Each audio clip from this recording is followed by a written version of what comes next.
Welcome to another episode of Curtain Call Conversations. I'm here today with Neil McDermott, who is currently out on tour with Sleuth, which sounds a really interesting play. We're going to hear all about that shortly. How are you, Neil? Hi, Emma. Yeah, I'm really well, thank you. Thanks so much for having us. No problem at all. So let's talk about the show you're in currently, alongside Todd Boyce, who people may know from Coronation Street. And of course, people will know your face from Eastenders. We'll maybe talk about that a little bit later. But tell us all about Sleuth and who you play. Okay, so here we go. Sleuth is written by Anthony Schaefer in 1970. It played on the West End and Broadway for 12 years and won a Tony Award, which means, we're dealing with good stuff. For a play to run for 12 years is a long time. Yeah. It was made into a film in 1972, which people might be familiar with Michael Caine playing the younger role and Laurence Olivier playing the older part, playing Todd's part, Andrew. And it was later made into another film where Jude Law played the younger part and Michael Caine played the older part.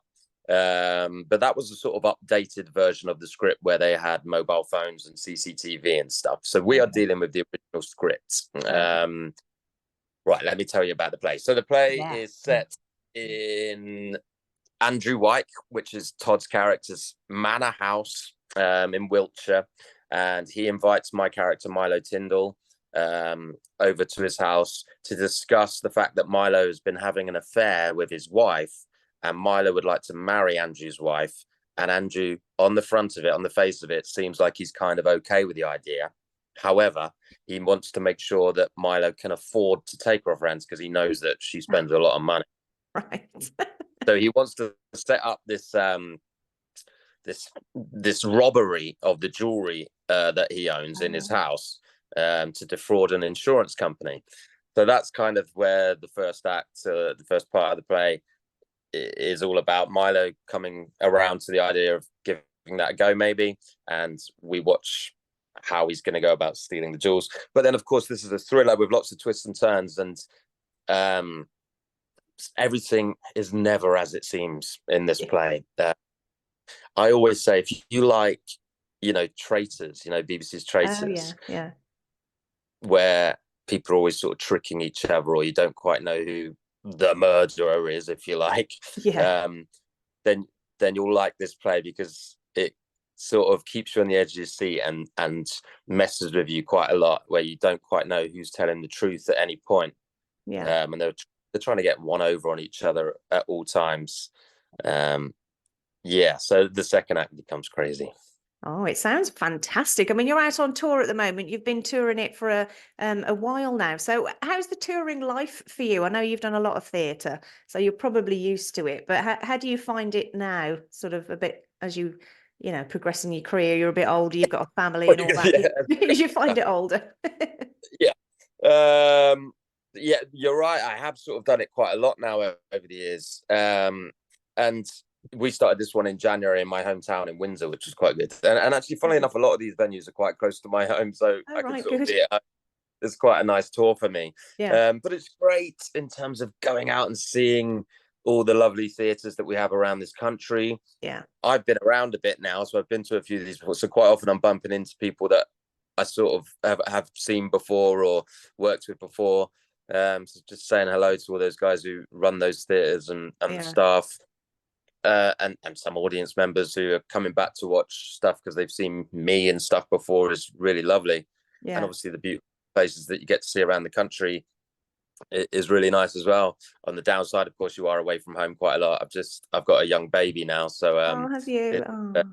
I mean, I've got 3 kids, I should say, but one of them. So it's I'm trying to get home as much as I can on a Saturday night and leaving on a Monday or Tuesday sometimes to get to the next venue. But we've all got to work. This great. Yeah, well, exactly. And you get to travel. It's a nice thing to do, and it's if you're doing something that you love alongside getting to see some lovely places, I'm sure it's very pleasant.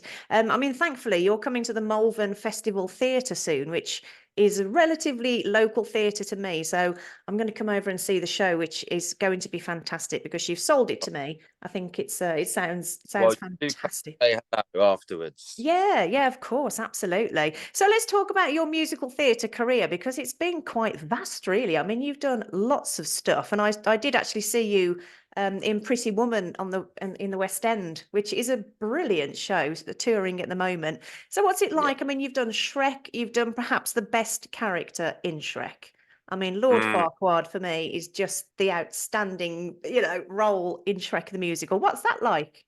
Working on absolutely. your knees. You're quite right. Well, okay, so Shrek in particular is yeah, I did Shrek at the Theatre Royal Drury Lane. And so I played Lord Farquaad, who is the dwarf in the Yeah. piece. So you play the Mm. part on your knees. So I Yeah. did 13 months of running around on my knees, and they don't make it Ooh, easy for you. Yeah, you've seen the no. show, so it's like there's complex choreography and big high notes and Yeah. singing and stuff, and so it was tough. But it, Yeah. like you say, it's the best part, I think, in It the show, or is. the funny role.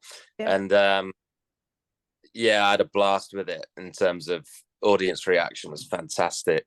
I was in physio twice a week just to get through that contract.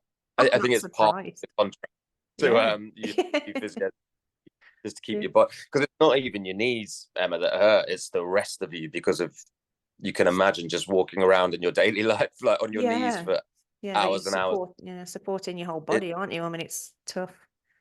it's the muscles in your body that aren't used to working in quite that way. So you need Yeah. a little bit of a reset every couple of days. Yeah, sure. I mean, how did you find working in the West End as opposed to, being out on tour? I know it's, probably a little bit easier to be in the same theatre, the same venue day after day, as opposed to traveling around. But how do you find the experience as a performer? Yeah, I mean, the West End is so fantastic. We're lucky in this country to have it, and being able to be at home, massive Yeah. positive, of course. Um, so yeah, I've done quite a few in the West End now, and I guess it's kind of where every show wants to end up. Even the one we're in now, we'd love it if we Yeah. had a phone call where they said, "Look, you're transferring to the West End. You're going to play to the audiences that come there. Always, usually, if you're in a successful show, you're getting big audiences in big theatres. Yeah.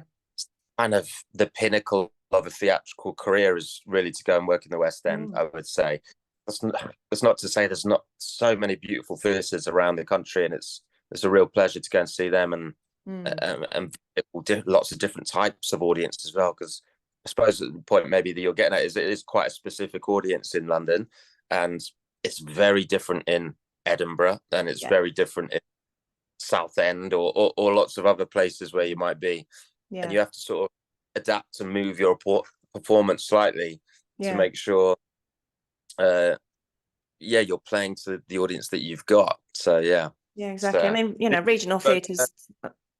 Sorry, go on.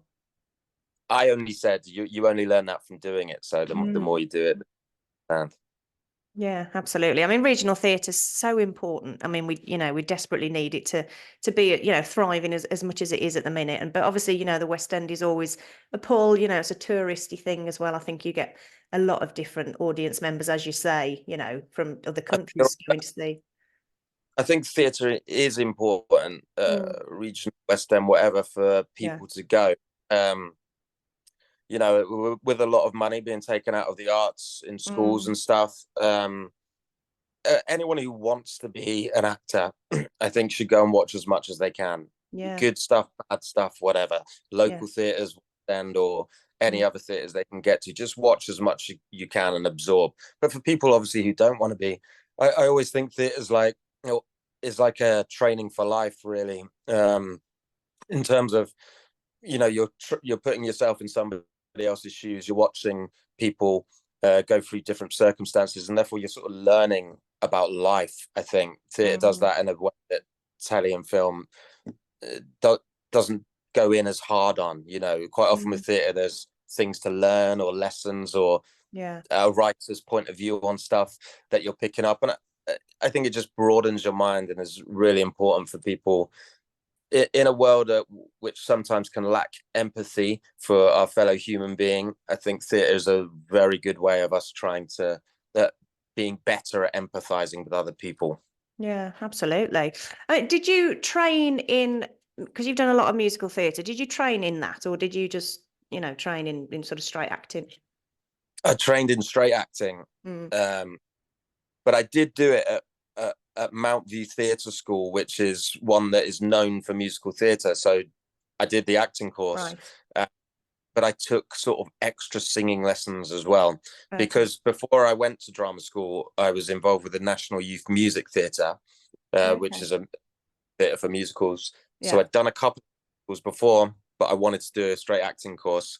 And then in the third year at Mount View, we obviously did some plays, but we also did a musical. It's called the Actors Musical, as Okay. opposed to the musical theatre.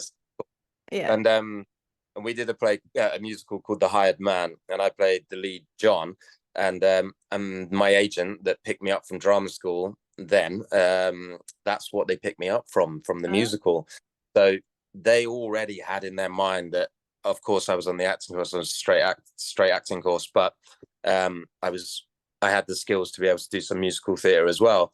yeah. And then my first two jobs were musicals. Oh, okay. So yeah, so that's kind of how my career started. I'm so lucky or glad that I am able to do musicals, because it just opens up a lot more opportunity Yeah. to work more than anything else. So yeah, I think there are issues where sometimes actors get put in boxes where Yeah. you go, you're a musical theatre actor and you're a soap actor and Yeah, you're exactly. Yeah. something else. Yeah. And of course, I've done a lot of those commercial kind of jobs because I couldn't afford not to, and because Yeah. they're wonderful jobs. Yeah. So I'm often fighting against being boxed as a musical theatre actor, or being a Mm. soap, or Right. being something else. And so plays like this are a great opportunity for me to just show anyone who cares that Yeah. we can do lots of different things, Yeah. and please don't box. Yeah, exactly. I mean, so talking about sort of soap acting, I mean, when you get the call that you're going to be in one of the biggest, continuing dramas on telly, what's that like? I mean, it's such a massive show. Oh, thrilling. Like, Yeah. you feel like, I don't want to say made it, but you sort of feel like your life is going to change, and it Mm. does. Yeah.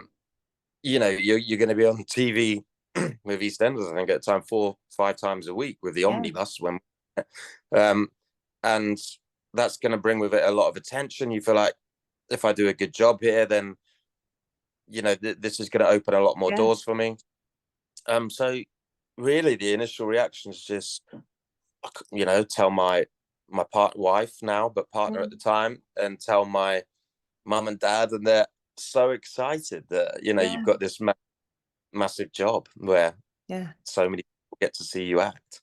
Yeah, yeah. I mean, it was a great role, Ryan. I mean, brilliant. I mean, brilliant bit of, a few storylines and all that palaver. I mean, you obviously get the moment as an Eastender actor. I mean, do you all sort of? I mean, it's probably a bit of a corny question, really, but do you always strive for that duff? Do you always want that end scene?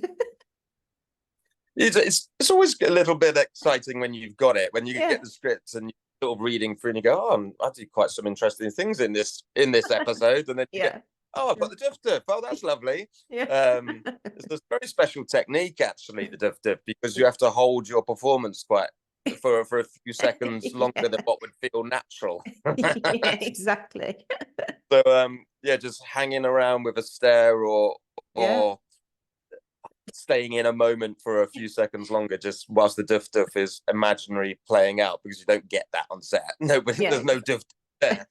So exactly. So what's yeah, your no, what's your sort of preference then, if you had one, between TV work and theatre work? I mean, you've done a mixture of both very yeah. successfully. So what would you say is Oh, your love? I don't know if I can have one over the other, really. I Right. love both, but all I will say is that when I'm doing one for a while, I sort of desire to do the other. So Right. if I've been in Eastenders for 2.5 years or whatever that I did do, I Yeah. did miss doing live theatre. Yeah. But equally, now I've been doing theatre for quite a long time, I would quite like to go and do some telly as well. Right. Um, However, it's one of these that you just take the good work that's in front of you.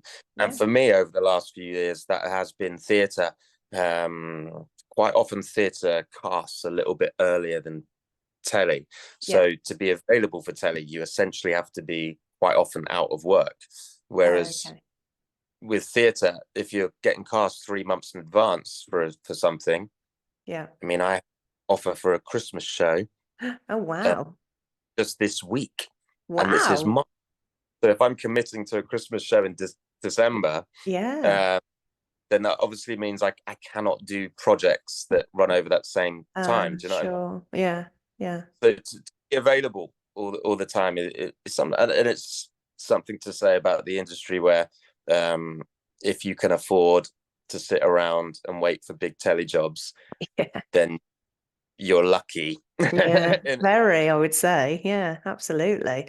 All right. Well, it's been absolutely lovely chatting to you, Neil. I could probably chat to you all afternoon, but we don't have the time. But let everybody know why they should come and see Sleuth.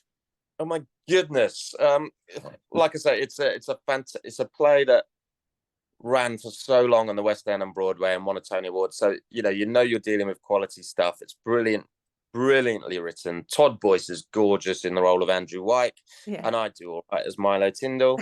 And it's a kind of thriller that with lots and lots of twists and turns. Like I say, if you like BBC's Traitors, then you're gonna like this, because it messes with your mind and makes you think, guess what's going on and guess wrong and be surprised. So hopefully it's really exciting for people to come. Yeah. And theatre's really important. Yes, absolutely. Absolutely. Well, thank you so much for your time today. I hope you enjoy the rest of your day, and hopefully I'll see you in Malvern. Pleasure. Thanks so much. Cheers. Okay. Take care.